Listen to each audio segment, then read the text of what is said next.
আসসালামু আলাইকুম দর্শক, রাস্তা দিয়ে হেঁটে যাচ্ছিলাম, এক আন্টি বসা আছে। তো আমরা জানি, দেখি আজকে তার কি অবস্থা। আসসালামু আলাইকুম, ভালো আছেন? আপনার নাম কি? হ্যাঁ, কি হয়েছে? আমি ক্যান্সারে, দর্শক দেখতেই পাচ্ছেন, আমি ক্যান্সারে আক্রান্ত প্রতিবন্ধী। আমরা বাম হাতে প্লেট বসানো, আমরা দুটি কিডনির সমস্যা। তো এখানে লেখা আছে, সবাই দেখতে পাচ্ছেন। দেখলে আপনার সমস্যা, শরীর অসুস্থ।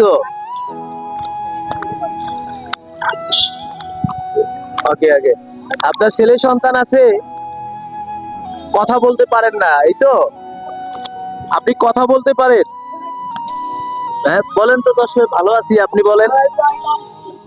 উনি কথা বলতে পারে, কিন্তু আমরা যেটাকে বলি, আমরা বিভিন্ন প্রতিবন্ধী বা বিভিন্ন সমস্যা আছে। উনি ক্যান্সারে আক্রান্ত। তো আমাদের সবার আগানো উচিত প্রতিটা ভালো কাজে, যে যেভাবে পারে। তো দোয়া করবেন আমার জন্য। আর এটা আপনি রাখেন আপনার হাতের মুঠে, ঠিক আছে? ভালো থাকবেন, আল্লাহ হাফিজ।